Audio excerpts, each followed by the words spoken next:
రాజకీయానికి మనకి కొన్ని పీఠాధిపతులు వీళ్ళకి సంబంధించిన ఒక లింకు ఆల్మోస్ట్ హిందుత్వానికి దెబ్బతీసే విధంగా కొన్ని జరిగాయి అనేది కూడా ఒక ఆరోపణలు ఉన్నాయి. నిజంగా అండి, చాలా జరిగాయి.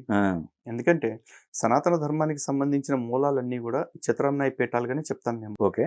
అందులో శృంగేరి మఠం కానీ, లేకపోతే కంచి పీఠం కానీ, లేకపోతే ద్వారకా పీఠము, పూరి పీఠము, ఇట్లాంటివన్నీ మరి ఇన్ని పీఠాలు ఉన్నప్పుడు ఈ పీఠాధిపతులు ఎవరు కూడా ఎప్పుడు ఏ రాజకీయ నాయకుడి దగ్గరికి వెళ్ళి వాళ్ళకి సన్మానాలు చేయరు, ముద్దులు పెట్టుకోరు, ఏమీ చేయరు. వాళ్ళకి ఇది కావాలి అని కూడా వాళ్ళు ఎప్పుడు అడగరు. ఎందుకు? వాళ్ళు స్వచ్ఛమైన పీఠాధిపతులు కాబట్టి వాళ్ళ ధర్మాన్ని కాపాడటం కోసమే, లేకపోతే వాళ్ళ పీఠం యొక్క కార్యక్రమాలు విస్తృతి పెంచడం కోసమే వాళ్ళ ఆలోచన కాబట్టి వాళ్ళు అంతకుమించి ఎటువంటి స్వార్థం ఉండదు వాళ్ళకి. కానీ ఈ మధ్య కొందరు గోచిగాళ్ళు గన్నయ్యగాళ్ళు ఎవడు పెడతాడు, కాషాయం కట్టేసుకుని వచ్చేసి ముద్దులు పెడతాడు, మేదడిపోతూ ఉంటాడు. ఇచ్చి ఏం చేస్తారు వాళ్ళు? వాళ్ళ అవసరం కోసం రాజకీయ నాయకుల సంకల్ నాకుతూ, వాళ్ళ అవసరం కోసం రాజకీయ నాయకులు కాళ్ళు పట్టుకుంటూ పబ్బం గడుపుకుంటూ ఉంటారా? చివరికి ఈరోజు తిరుమల లాంటి క్షేత్రంలో ఎవడో వచ్చేసి ఒక స్థలం కేటాయిస్తే ఆ స్థలంలో ఆశ్రమం పీఠం కట్టుకోమని చెప్పేసి అంటే ఆ పీఠం కట్టుకునే దానికి రూల్స్ అన్ని వైలేట్ చేస్తారు. 4 ఫ్లోర్లకు పర్మిషన్ ఇస్తే 6 ఫ్లోర్లు 7 ఫ్లోర్లు కట్టేస్తారు. ఆ పక్కనే మళ్ళీ ఎంత స్థలం అయితే ఇచ్చారో అంత స్థలాన్ని మళ్ళీ పక్కన కబ్జా చేస్తారు. ఆ కబ్జా చేసిన స్థలాన్ని కూడా వీళ్ళు రెగ్యులరైజ్ చేస్తారు రాజకీయ నాయకులు. ఆ కబ్జా చేసిన దానిలో కూడా మళ్ళీ రూల్స్కి విరుద్ధంగా పెద్ద పెద్ద బిల్డింగ్లు కట్టేస్తే టీటీడీ అధికారులు కావచ్చు, రాజకీయ నాయకులు కావచ్చు, దాన్ని కూడా రెగ్యులరైజ్ చేస్తారు. ఏమన్నా అంటే కట్టేశాడు కదా ఇప్పుడు ఏం చేస్తా ఉంటారు, కట్టేశాం కదా ఏం చేస్తాం అనేప్పుడు, కట్టుతున్నప్పుడు ఏం చేస్తున్నావు? నువ్వు గుడ్డి గుర్రాల పొళ్ళు తోముతున్నావా? నువ్వు కొండపైన కూర్చుంది కొండను కాపాడటానికి, క్షేత్రాన్ని కాపాడటానికి అనేగా తీసుకున్నావు తగుదునమ్మా అని.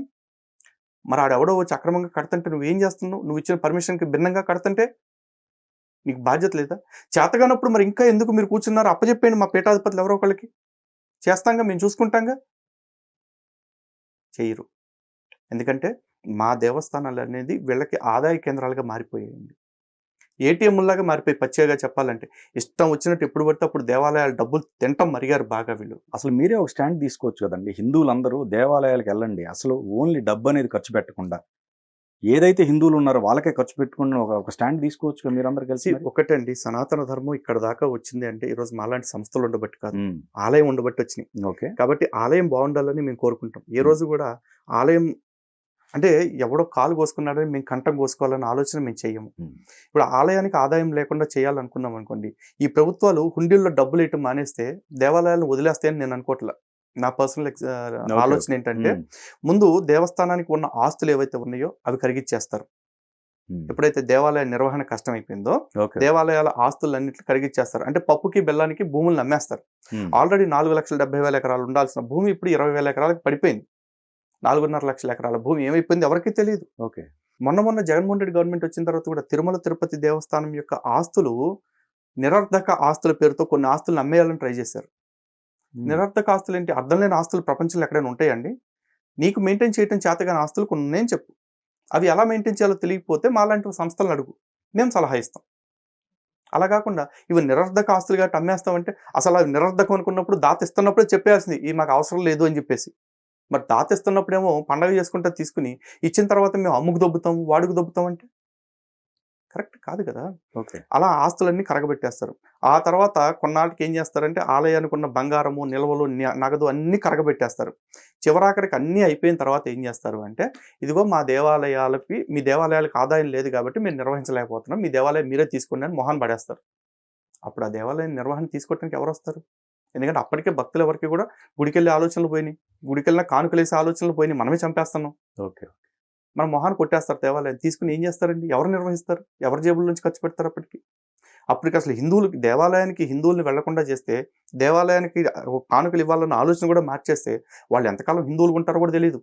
హిందువులు అప్పటికే మతం మారిపోతారేమో కూడా తెలియదు కదా. అంటే వ్యాపారానికి కట్టడి అవుద్ది కదా. అదే వ్యాపారానికి ఏదైతే వ్యాపారాన్ని కట్టడి చేయాలి అంటే ఫస్ట్ ఆఫ్ ఆల్ ఆలోచన పెరగాల్సింది హిందువులకి. అందులో ఆదాయం అంటే హుండీలో డబ్బులు వేయొద్దు అనేది కాదు, మనం వేస్తున్న డబ్బులకి లెక్కల కోసం నిలదీయటం, నెగ్గదీయటం అనేది అలవాటు అవ్వాలి ప్రతి హిందువుకి. ఇవాళ ఒక లలిత్ కుమార్, అంజి గారు కూర్చొని ప్రశ్నించేస్తే సమాధానాలు రాకపోవచ్చు. మనలాంటి వాళ్ళకి 1000 మంది అయితే సమాధానం రాదా? వస్తుంది. మనలాంటి 1000 మంది అరే నా గుడిని కాపాడుతానంటేనే నీకు ఓటేస్తాము అంటే రాజకీయ నాయకుడు మాటిండా? End of the day politics ఏంటండి? ఫకింగ్ నెంబర్ గేమ్ అది. కరెక్ట్. ఆడికి 51 ఓట్లు కావాలంతే 100లో. ఆ 51వ ఓటు కోసం ఆడు ఏ సంఖ్యైనా నాకుతాడు, అది హిందువులదైనా నాకుతాడు. అలా నాకే పరిస్థితి హిందువులు తేవాలా మన శక్తిని చూపించి.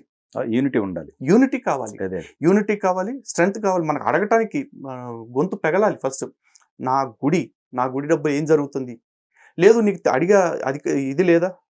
ధైర్యం లేదా? చెప్తున్న మాలాంటి వాళ్ళు ఉన్నారుగా, మాలాంటి వాళ్ళకి మద్దతు ఇవ్వండి. మాలాంటి వాళ్ళ వాయిస్‌ని ఇంకాస్త బలోపేతం చేపియండి. ఎందుకు రావు లెక్కలు చూద్దామని. ఓకే. ఓకే. సో, ఇప్పుడు ప్రభుత్వం మారింది. కూటమి ప్రభుత్వం వచ్చింది. సో, మీ కార్యాచరణ ఎలా ఉండబోతుంది?